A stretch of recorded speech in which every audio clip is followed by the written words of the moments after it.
बयखौबो खुलुमबाय गिबि गिबियावनो बयखौबो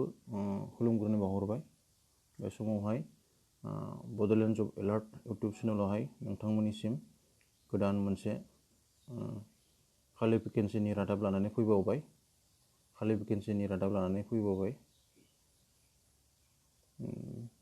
खालि भेकेन्सि ओंखारदों स्टाफ सिलेक्शन कमिशन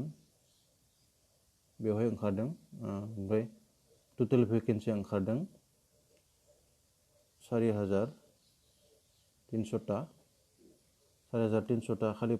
भेकेन्सि ओंखारदों बेनि उनावहाय एप्लाइनि लास्ट डेटआ जाहैबाय 30 आगस्ट 2022 बिनि उनावहाय पस्टआ ओंखारदों साब इन्सपेक्टर दिल्ली पुलिस आरो सेन्ट्रेल आर्म पुलिस फर्सआव ओंखारदों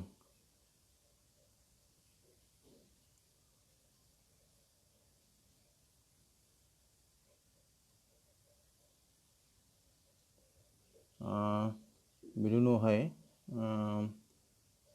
सेलारिया जागोन साब इन्सपेक्टर जिडि केप्स दा पोस्ट केरिड पे स्केल लेभेल इज 6 बेवहाय सेलारिया जागोन 35,400निफ्राय 1,12,400 बेयो जागोन ग्रुप बी नन गेजेटेड नन मिनिस्टारियेल बेनि उनावहाय बेवहाय गासै पस्टआ दङ 3,960टा बेनिनो मेला 3,791 ओमफ्राय फिमेला 169 बेनि उनावहाय एसटिनि पस्टआ दङ 299 ओमफ्राय आनरिजार्भ पस्टआ दङ 1583 बेनि उनावहाय आरो मोनसे पस्टआ जाहैबाय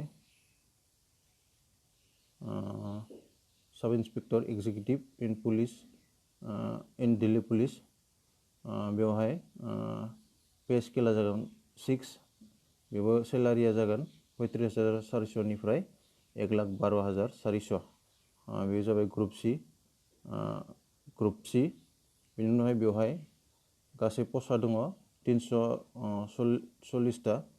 बिनिनो मेलनि पस्टआ 228टा बिनि उनावहाय फिमेलनि पस्टआ 112टा एसटिनि पस्टआ दङ बेवहाय 26टा ओमफ्राय आनरिजार्भनि पस्टआ दङ 154 बेनि उनावहाय एज लिमिटआ जाबाय 01/01/2022 सिम एप्लाइ खालामगिरि बिजाथिनि बयखा जानांगोन 20निफ्राय 25 बोसोरसिम जानांगोन बेनि उनावहाय एप्लाइ खालामगिरिया 2/01/1997नि सिगाङाव जोनोम जानाय मोननाय नङा जानाङा बेनि उनावहाय 0/01/2002नि उनाव जोनोम जानो हानाय नङा बेनि उनावहाय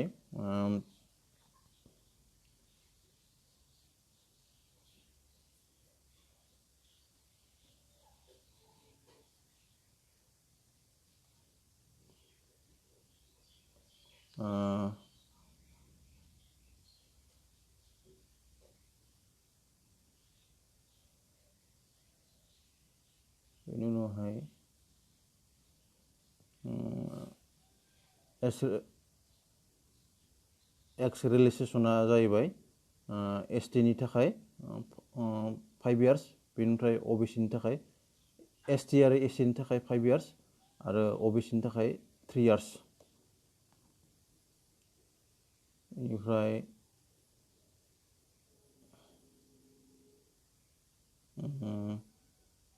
बेनिफ्राय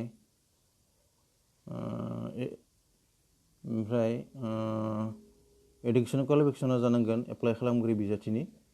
बेचेलर डिग्री जानांगोन रिकगनाइज इउनिभार्सिटिनिफ्राय लानाय आरो इकुइभेलेन्ट बेचलार डिग्रीजों समान डिग्री दंफायोब्ला बिथांमोनाबो एप्लाइ खालामनो हागोन। बेनि उनाव हाउ टु एप्लाइ, माबायदि एप्लाइ खालामनांगोन बेखौ आं फोरमायना होगोन।